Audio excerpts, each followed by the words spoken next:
So how bad is Skype's emoji support? So if you send like an emoji which has a skin tone, it sends the emoji just as yellow and then a swatch of the skin tone next to it.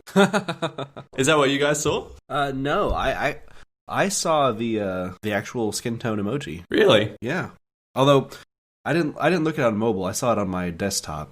Got the actual skin tone. Yeah, I'm on desktop too. Hi Sierra. Maybe you're on you're on are you on an old version of Skype or Windows or anything crazy like that? Okay, that's probably it. Skype on Windows. For shame. All right.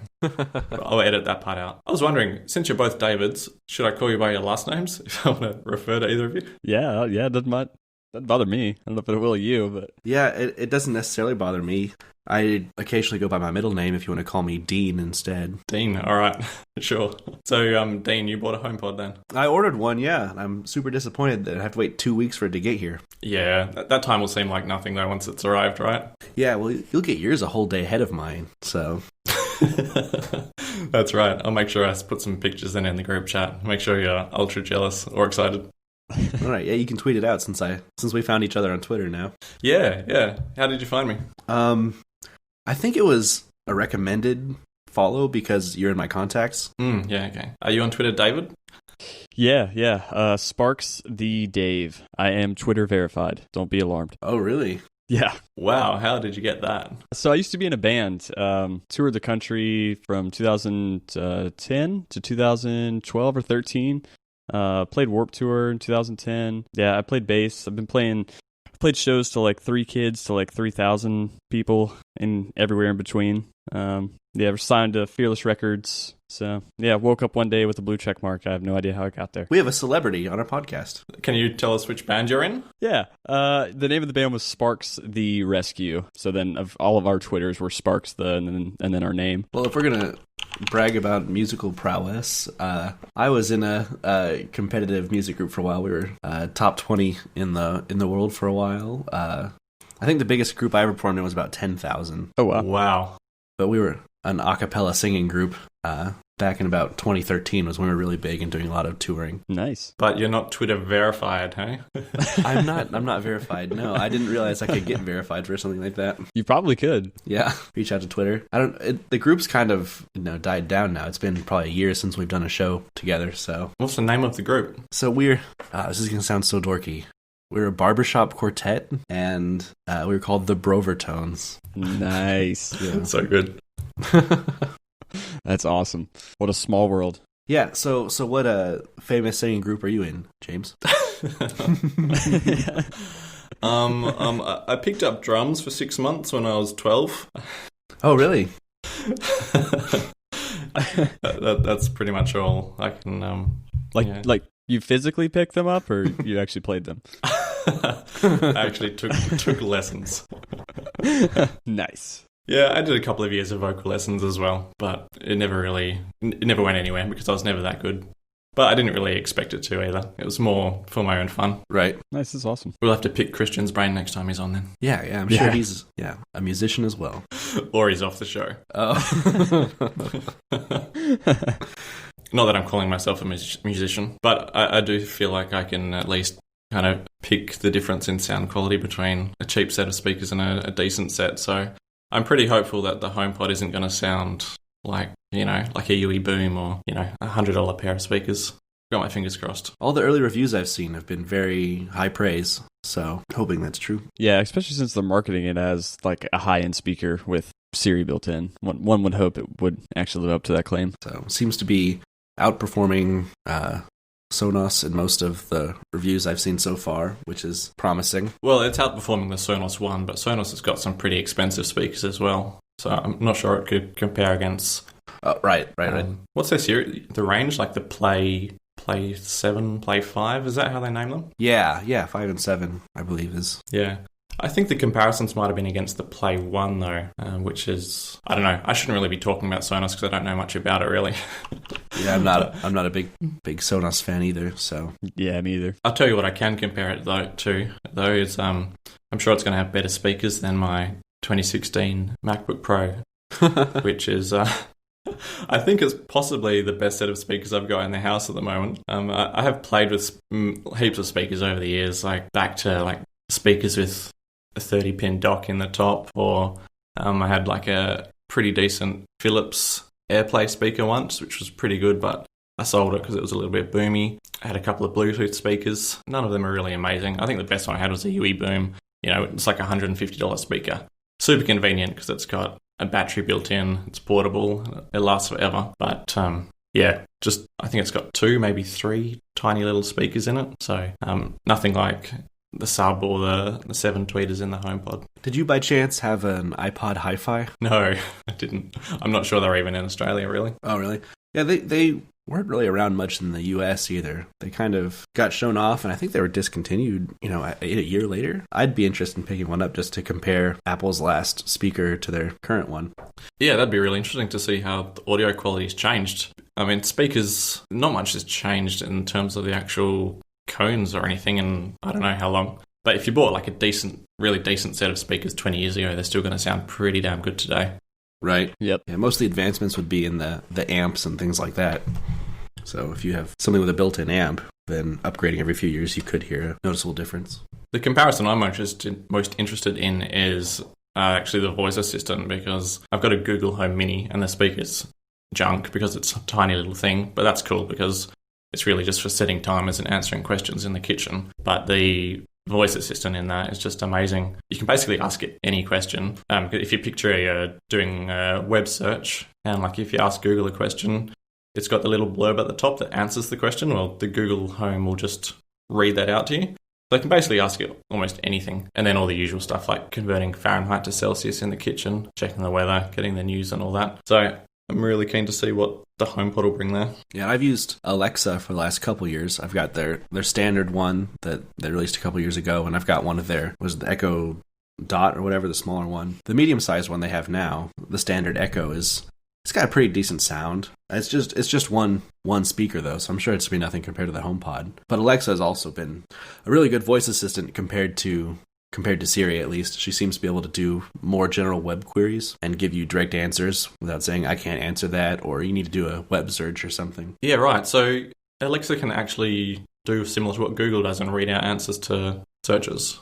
Right. So and it integrates really well with my smart home stuff. Yeah, my sister was asking me the other day, like, why doesn't Siri just read that out? And I tried to reason out, like, it's probably something to do with advertising and Google's IP and wanting to keep their competitive advantage. But yeah, it'd be really good. If Siri could just do that, then it would be on par with Google's assistant. Yeah, that'd be a big step. And David, you didn't buy a HomePod? No, I didn't. It's a little too rich for my blood for speakers. So I got an H&K Onyx 4 like Bluetooth speaker for Christmas. And even having that, I don't use it that much. Mostly, sometimes when I'm like making dinner or something, I'll put something on there, just like listen to music.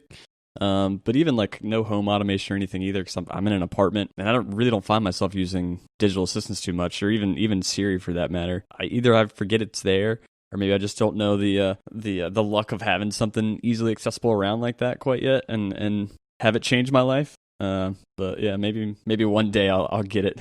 I feel like the home assistants are on par with like smartwatches in terms of usefulness. They've got like a small niche that they fill. But kind of once you have them, it's hard to get away from them again. Right. Yeah, you really got to search for the reason to have it. But then once you do have it, it's nice to have. Yeah, exactly. That's what I figured. Eventually, I probably will get it, and then I'm like, how have I not had this for years? But right. I haven't made the deep dive yet. What you should start with is a smart light somewhere in your house. Yeah, that's what caught me anyway, with all this HomeKit and smart stuff. I wanted a light to get me up earlier on like a winter's morning, so it would light up the room before the sun came up. And that was a couple of years ago, and I just haven't looked back from there. Oh, nice. Yeah, I think every light bulb in my house at this point is a smart bulb. And for similar reasons. I got like one... actually, I got a starter Hue kit as a gift when I was interviewing with a few different tech companies. And one of them gave me some, and I thought I'd play with them and stick them in my house. And then every time a light bulb went out, I'm like, well, I might as well replace it with a smart bulb. And just kind of spiraled out of control from there. One thing that's actually coming in iOS 11.3, just to skip forward 4 topics, since we haven't even started the show, is software authentication for HomeKit. So I think we're going to start seeing a whole lot more HomeKit stuff come out as well in the next couple of years, which will be nice because in Australia at least, we're pretty limited. We've got Philips probably as the market leader for the smart bulbs. I think IKEA's coming out with something if they haven't already. And then we've got a lot of Chinese brands, but there's no HomeKit integration, so they will only work with their own apps, which is pretty annoying.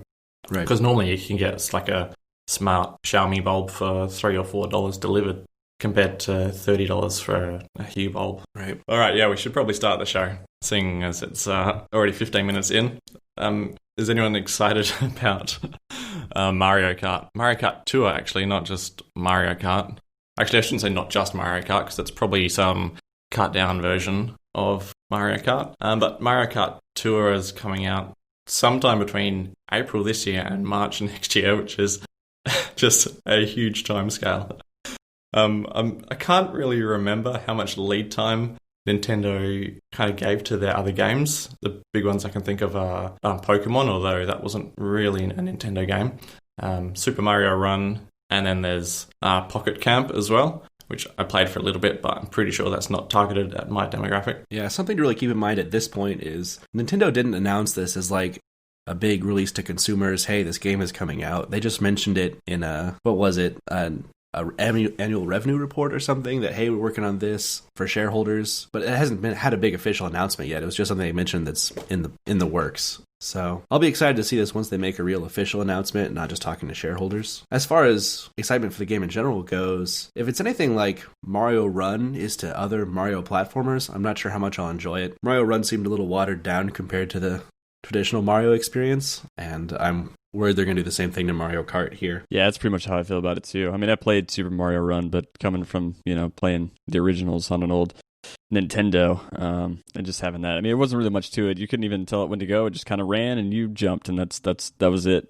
So yeah, if they water this down too much, I don't think I'll enjoy it. But I mean, I remember playing Mario Kart on the old N64, so if they can bring any of that nostalgia back, I'll be all for it. Yeah, definitely. Like, I'm a big Nintendo fan. I've got the Switch and most of the games for it at this point. But yeah, so I wouldn't deliberately disparage Nintendo on this. It's just I think they might be targeting a different audience than at least me. With Super Mario Run, apparently, I think they reported that wasn't even a profitable game for them, which is not too huge a surprise because it wasn't an amazing game. They only let you play like 4 levels before you had to pay as well, which was a little bit cheap. I think I hit like 3 stars on the 4 levels I was allowed to play, and then just didn't worry about purchasing it because it wasn't that fun. I think it was around $10 or so. Jackson0429 made a comment which was kind of funny. He said, I bet there's going to be like 2 tracks, 2 carts, and like 3 characters, but you can buy the rest, with what I bet will be called cart coins, which is... I reckon that's possibly pretty accurate. We'll see what the coins are called. Yeah, he's probably not far off. Yeah, Nintendo seems to really be embracing this free-to-play strategy on mobile, so I'd believe it. If this game actually comes with some sort of controller support, though, I reckon I'm definitely going to buy it, because that'd be so good. It'd be having like a little switch in your hand if you had... have you guys seen the Game Vice controllers that clip onto the side? Yeah. Yeah, they're cool. I don't have one of those, but I've got the SteelSeries controller. I think it's called a Nimbus. Yeah, I do as well. Oh yeah, nice, okay. Well, I've been playing so much Asphalt 8, which is a really arcadey racing game, but I just love it. Such a fun game. If Mario Kart is anything like that, I'm not going to be able to put it down. Yeah, I wonder how much they're concerned about cannibalizing the Switch market by bringing full games to mobile devices like that, or if they're deliberately watering down games specifically so they don't compete with themselves. Yeah, I would imagine they would. They would be kind of watering them down. If you attach a controller to your iPhone and then connect your iPhone with like a lightning to HDMI cable to your TV, you've almost got a Switch if the Mario Kart Tour is anything like the full Mario Kart. So yeah, I reckon they've definitely got that in mind. Right, and the latency isn't very good on the lightning to HDMI connector, is it? I actually did a little test a couple of weeks ago, and it's around 70 milliseconds, which is pretty acceptable to play a game. Huh. Okay. I'm surprised. Yeah, it's not terrible. Yeah, I'm not sure if it depends how graphics intensive the game is, but basically what I did was connect them up and then run a timer on the phone, and then took a slow motion video of the screen and the phone to check what the difference was. And yeah, 70 milliseconds. Yeah, it might differ once you've got some sort of graphics intensive game on the screen. But yeah, I'm not sure how intensive a Mario Kart would be. Yeah, that sounds reasonable. What sort of games are you playing with your controller then? So I specifically bought the controller to play Binding of Isaac. I'm not sure if you guys are familiar with that title or not. No. No. It's a dungeon crawler type game. It's procedurally generated levels where it has random enemies that you encounter in these, randomly generated levels. It's kind of like a dark, gory themed game. you're fighting like these headless monsters, or I mean, there's some monsters whose attack is they like pee on you, which is really odd for an iOS game. But yeah, it didn't start as an iOS game. It was originally on PC and PlayStation, I believe, and it got ported to mobile. And it was a game I enjoyed on my computer, so I thought I'd pick it up. But it plays a lot better with a physical controller. Yeah, a lot of games do. Other than that, I haven't really used it. So are you playing it because you've got the nostalgia value, or is it actually a good game on iOS? No, it's a fairly good game. I wouldn't say nostalgia. The game is only a couple years old, even on the other platforms. All right. Yeah, it's just a good game. If you get past the weird theme. Yeah, I just looked it up. The graphics look kind of nice, and it looks like it's just an upfront payment, not in-app purchases as well, which is another tick. Yeah. There's no purchases there. Yeah, yeah, it's worth checking out if you haven't tried it. If you like roguelike style games, it's pretty good. Well, we should probably move on. Real Jesus 2018 asks, is full screen Siri really necessary? And I thought it'd be a good chance to talk about like a Siri wish list that we've got for iOS 12. I don't really hate Siri as much as, say, the people in the r/Siri fails subreddit, but yeah. ever since that getting that Google Home Mini, I can see what an assistant can do. And my biggest wish would be that Siri can read out the Google answers, like that little blurb that Google puts up the top of the page when you Google something. That'd be my number one wish. And then second to that, my biggest annoyance with Siri is how it doesn't interpret names, or it's not consistent with how it interprets names when you say trying to call someone or trying to message someone. For example, my wife's name is Yasmin, spelt with a J, and most of the time I'll remember to pronounce it Jasmine when I'm talking to Siri. But every now and then I will slip up, and it just seems like sometimes Siri is fine with that and sometimes Siri's not fine with that. Well, I don't know why. Like, she'll have an off day and not understand that Yasmin means Jasmine. She's just tired of answering your questions, James. She's had enough. Not today. Maybe tomorrow. Yeah. Don't get me started on Peters though. Like, there's only one Peter I ever message in my phone book. And 90% of the time, if I say message Peter X, it's going to send a message, and then just the off days again, when she's pissed off at me for whatever reason, she'll ask me to choose between the 20 Peters in my address book, which is just so infuriating. I found a workaround for that is, it seems if you have someone favorited, like in your phone as a favorite contact, it'll always default to that one and won't ask you. Do you mean in the phone app, like the list of favorites, the first tab? Yeah, I think it works for phone numbers as well. Like if you have multiple phone numbers for a contact, if you have one specific phone number favorited, when you say call this person, it'll always default to your favorite phone number instead of asking you which phone number you want to call every time. Nice, I'm doing that right now.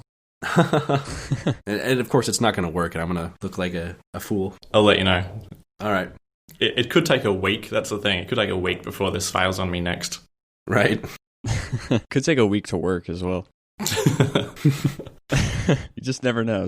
Yeah, I remember kind of going back to the original post question with the original Siri interface, where she just kind of popped up out of the bottom in the dock. I kind of liked that interface. I don't see why you have to cover up your whole screen, especially if just asking questions and she's not going to present any data to you. I think that makes sense. The same way they do it on Mac OS, where it's just kind of a layover, or even on tvOS, they do a similar thing. Right. I mean, you could even just use the whole drop-down notification like they do for everything else, the little bar. Yeah.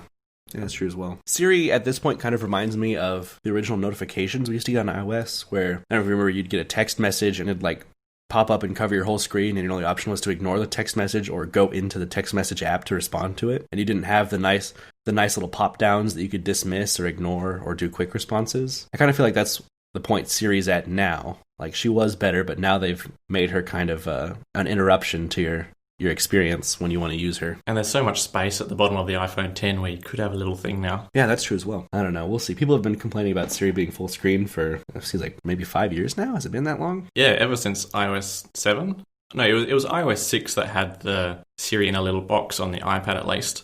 Was it ever in a little box on the iPhone though? No, it wasn't ever in a little box. It went from being just the bottom dot to being the full screen. Yeah.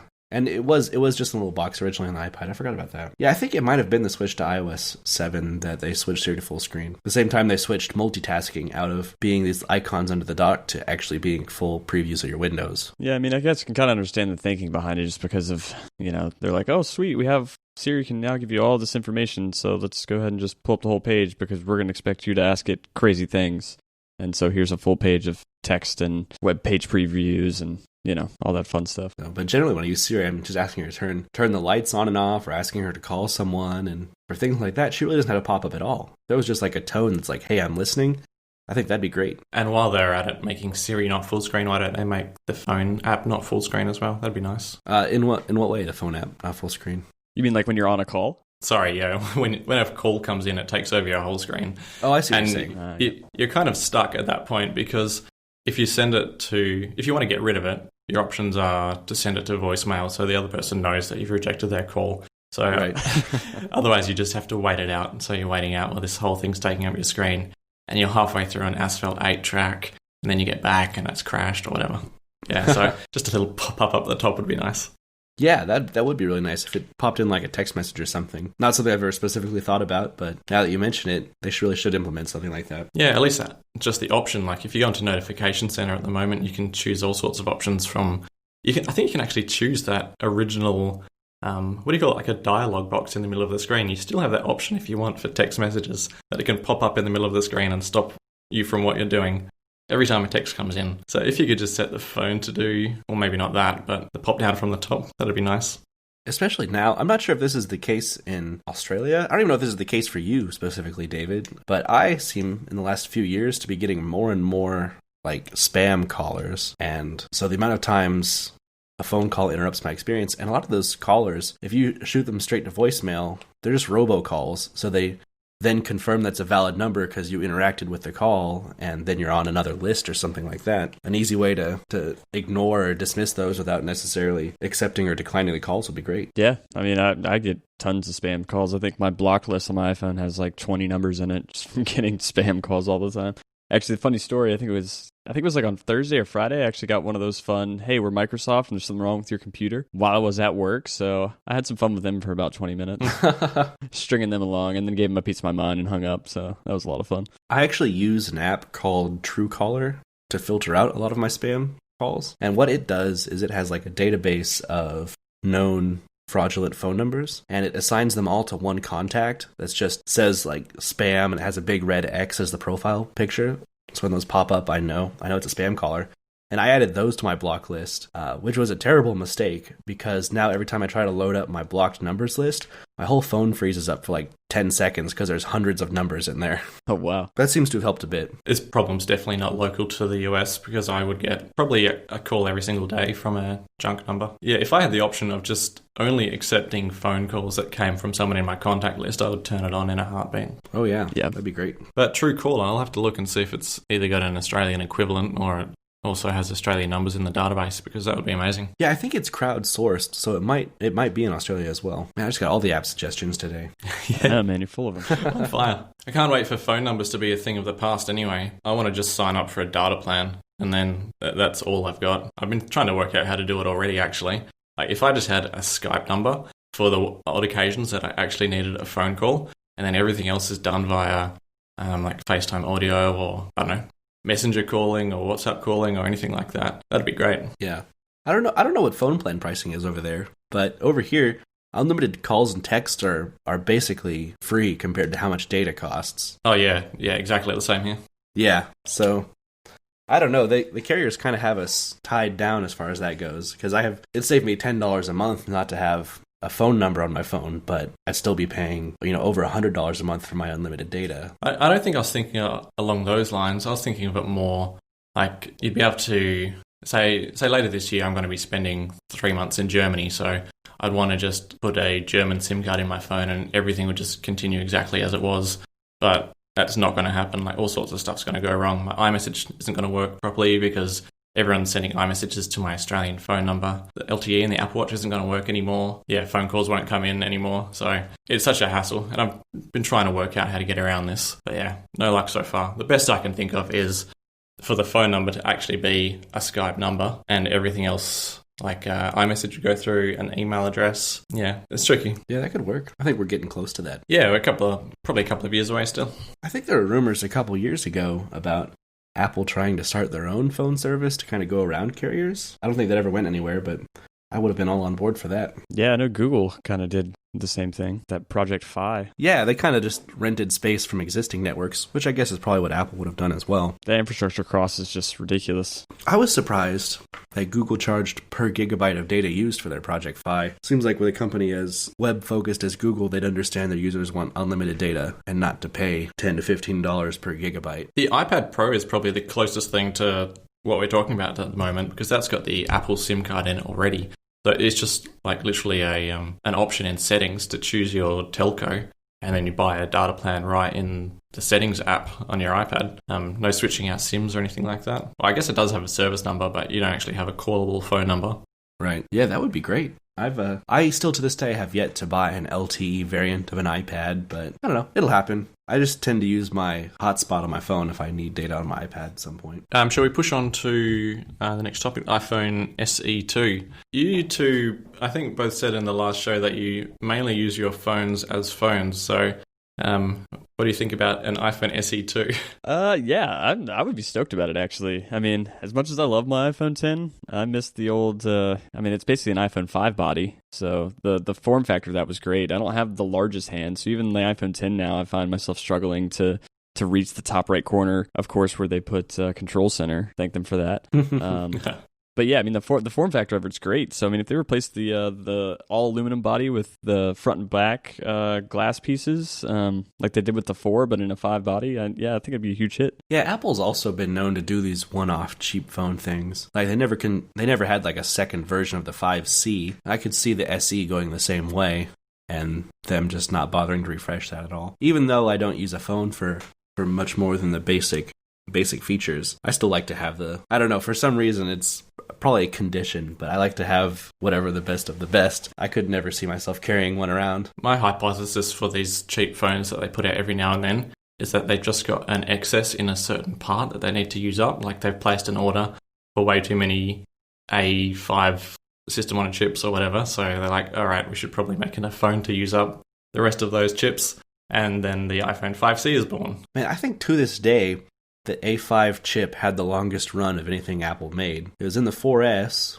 and it was in the iPad 2. And the iPad 2, man, Apple sold for like 3 or 4 years. And I think it also made its way to the 3rd gen Apple TV. Yeah, wow, and that was their last 32-bit chip, if I'm remembering correctly. I think A7 was the first 64-bit chip. Oh, really? Okay. So they had the A6, yeah. Yeah, you're right. Yeah, because the iPhone 5 was the last 32-bit, and then 5S was 64-bit, right. Yep. A7 had a long run as well. It was a pretty solid chip. Yeah, Apple's Silicon game is so far ahead of everyone else's. It's staggering. They don't have anyone close to them right now in that marketplace. Yeah, like David said, if there was an iPhone X type phone, but just a little bit smaller, I'd probably be all over that. Imagine, say, the current iPhone SE, but with an edge-to-edge display. That would just look amazing, and it would fit in any pocket. And you could, it's quite a hardy phone, it felt like. You just throw it around. It doesn't feel like you're going to, lose $2,000 every time it falls out of your pocket. Yeah, that'd be a plus. Yeah, I mean, there's definitely a market for it, especially with, I'm assuming how much cheaper it would be as well, besides a $1,000 phone. I forgot to attribute that last comment to Commander Internet, by the way.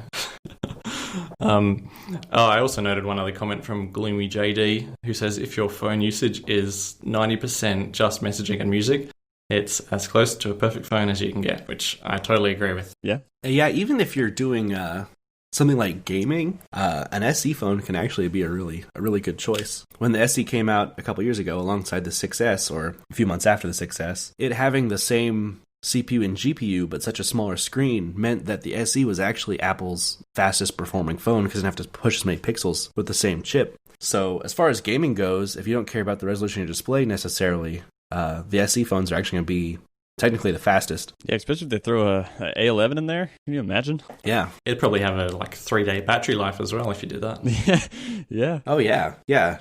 A fast chip, a big battery. That's what everyone wants. But then no one buys it when Apple releases it. So are either of you wireless charging your iPhone 10s? Yeah, I put mine on a wireless charger every night, actually. Yeah, mine's actually sitting on a wireless charger right here on my desk right now. The only times that I ever plug my phone in is for CarPlay in my car, and then I also do app development as well, and the Wi-Fi syncing of test apps doesn't work very well, so I typically plug my iPhone into my Mac when I'm developing apps as well. But other than that port's never used. Do you also get that message in Xcode where it's like your phone has to be unlocked to deploy this app or whatever, and your phone's sitting there unlocked and it just never deploys? That's over wireless I'm talking about. Oh, yeah, I've gotten so many errors on that I honestly haven't even tried to use it in a few months. So it's been, they never really perfected that. And it's been something they've tried to do for like 3 or 4 years now. They've had wireless option to sync from Xcode to your phone. And you used to have to set it up through iTunes, and it was a headache. Oh, really? I thought it was actually an Xcode 9 feature. They just brought it back in Xcode 9. They got rid of it for a year or two. But originally, you could do like, if you went into iTunes and you set up sync apps wirelessly over your phone in iTunes, there was like a workaround where you could also then sync it to Xcode wirelessly. And this was back before the redesign of Mac OS with Mavericks. This was on the like maybe Lion or Mountain Lion. You could do that. So it's been quite a while. Anyway, it's never worked, and that's why they canceled it, and I'm surprised they brought it back. Yeah, I've been wireless charging my phone as well. I just have the cheapest wireless charger I could find, really. And it's not very good because it's a little bit too plasticky, and the iPhone 10 having a glass back, it just slides off a lot. I've actually run a little bit of blue tack in like a little crescent around one edge to try and keep it on there. But as soon as, I think, what is it called? Air Power? As soon as that comes out, I think I'll be all over that. Yeah, I'm really excited for that as well. Yeah, if it has some sort of, what sort of covering? Not like a fabric, but somewhere between fabric and plastic, like a rubbery surface, just to stop everything from sliding off every time a notification comes in. That'd be really nice. Do you have the charging mat for the Apple Watch that Apple released? Are you talking about the one it's like a little UFO and a little metal thing pops up from the middle? Yes. Yeah, no, I don't have it. I think it's going to be a similar material to AirPower. I have one, and it's exactly what you described. It's somewhere between a rubbery and fabricy texture. So that's what I envisioned the AirPower looking like, was very similar to that. Yeah, I've never been compelled to buy that little Apple Watch charger just because, I don't know, the current one just works fine. But a lot of people are wondering with the AirPower mat, if you've got an Apple Watch that doesn't have a bracelet that disconnects in the middle somehow, I think a link bracelet might not detach itself. Right. Yeah, how is that going to work on the AirPower mat without actually kind of taking off one whole connector from the Apple Watch itself? Yeah, that's a problem I hadn't really considered, and it's funny, I'm wearing a link bracelet right now. I never thought about the fact that once I get the AirPower mat, I won't be able to use it without like detaching the link every time. I don't know. I guess they're just... You'll have to stick with your UFO. Yeah, I guess so. It doesn't make that much of a difference to me, except I won't get the little notification on your phone that says all the devices charging on the mat at once. But I also like to use nightstand mode for my watch, and if I lay it flat, I'm going to lose nightstand mode. So I think I'm okay with leaving it sitting on its side, right as it is now. Actually, in whatever the next version of watchOS is, in the beta that came out, nightstand mode works in any orientation. Yeah, I saw that. But it still won't do me very much good for looking at my watch from like bed while I'm half asleep. I don't have to sit up and look down on it, but if it's propped up and facing me, it'll be easier to see. Yeah, all right, good point. We might as well push on to the next iOS 11.3 since we're already running at 45 minutes. So we've got new AR to start with, and that's AR which can detect vertical surfaces, which is apparently huge for AR people, but I don't think I've really used anything that uses ARKit yet. I had to play around with that IKEA app that you can place furniture in your room, but I found it a little janky. I had a little play with Pokemon Go because that's got ARKit in it now, but I don't know. Developers seem more excited than end users. Yeah, I still think this is them gearing up for some AR smart glasses or something that they're going to be releasing in the next couple years. And that I'm really excited for, but as far as AR on the phone goes, it doesn't seem very compelling to me. No, I mean, besides me playing Jenga on my phone, on my table.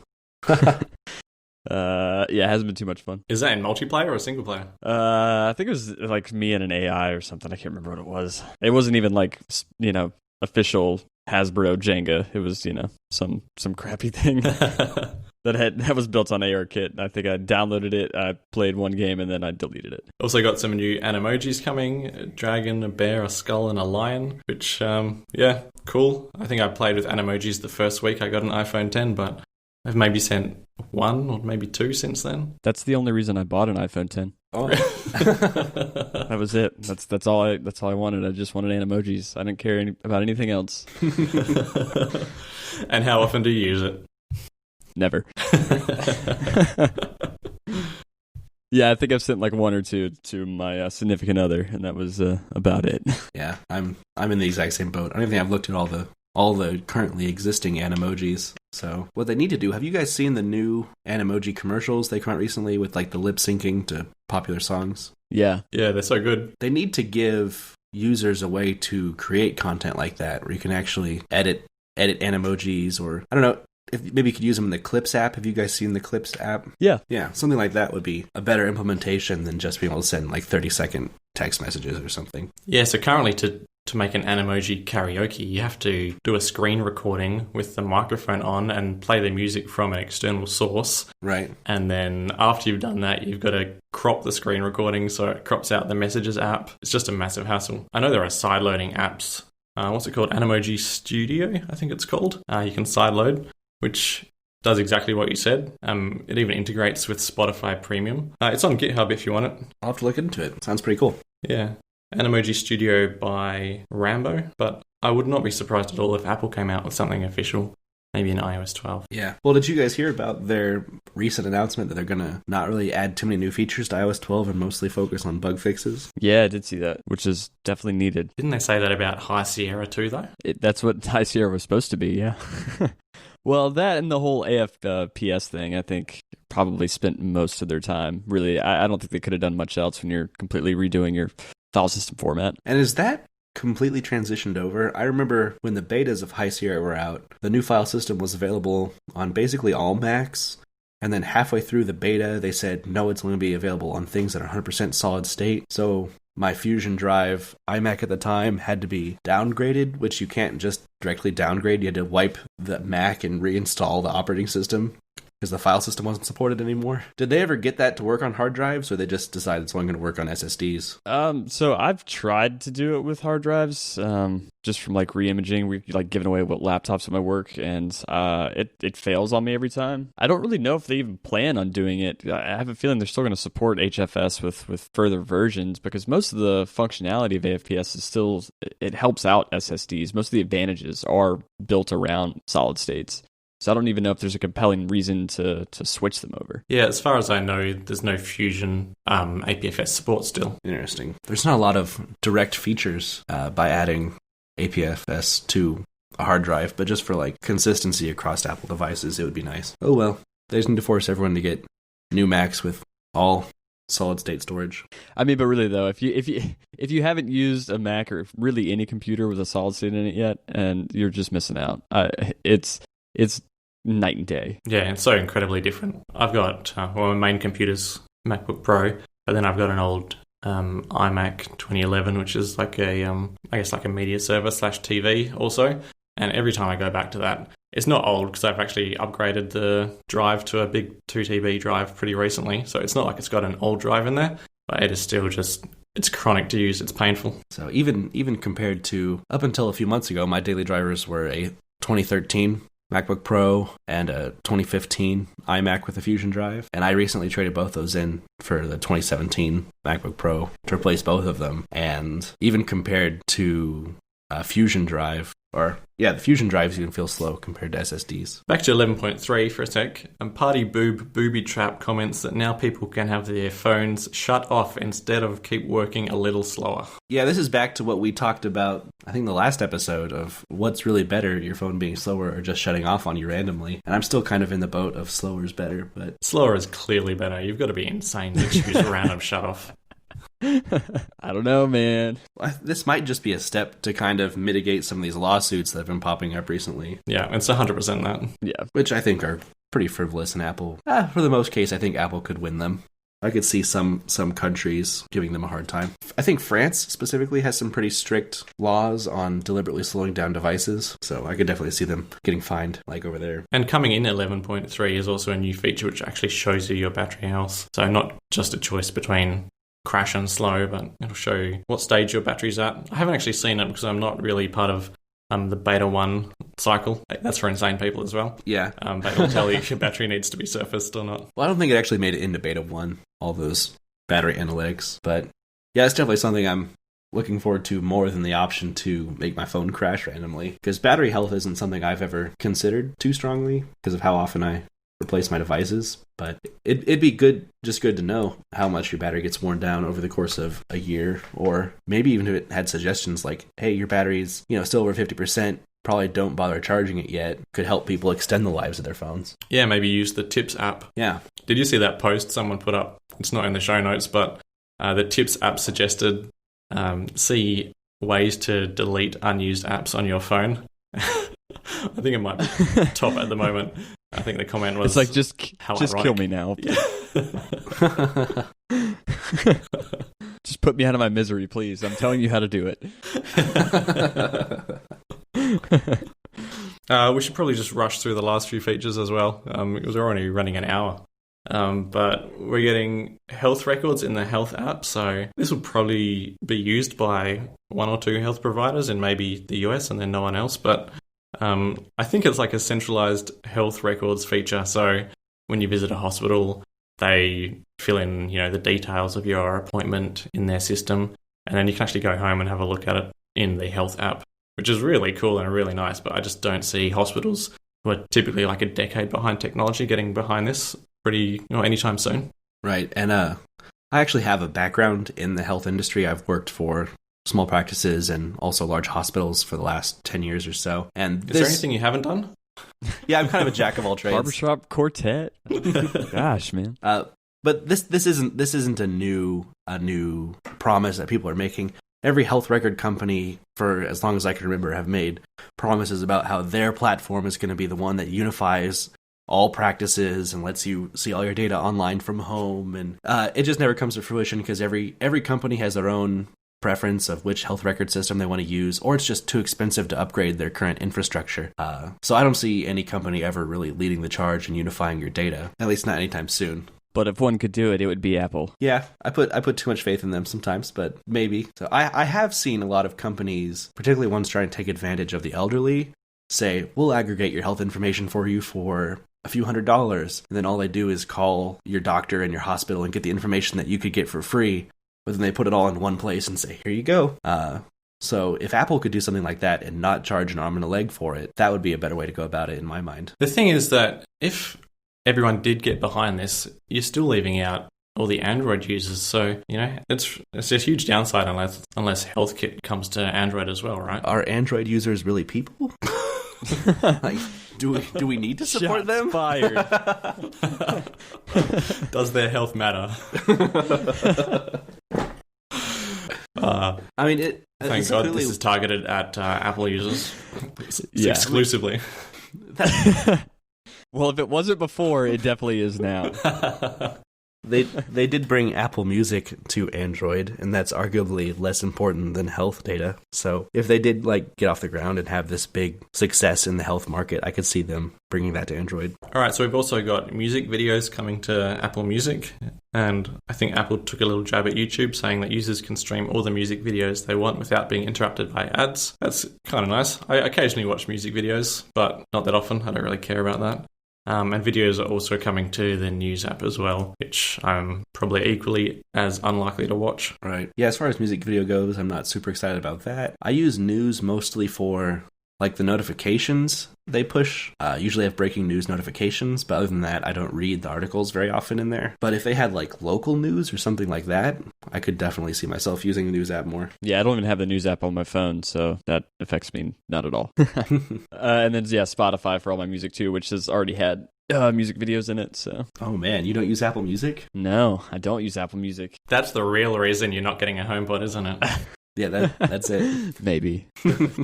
No, I did use Apple Music when they gave the 3-month trial when it first came out. But my iTunes library is just a collection of, I don't know, I think it's something like almost 3 terabytes worth of music. So just the pain of them trying to match everything and get everything synced up. And yeah, I mean, I think at one point after a month into it of just having all sorts of problems, I just moved everything out of my iTunes library onto an external hard drive and then just started from scratch. And that seemed to work better, but I still had to rebuild all of my playlists and stuff that I had in Spotify. I ported them over at some point and that kind of worked for a while, but then it almost felt like a beta really, trying to save songs offline was a nightmare to begin with.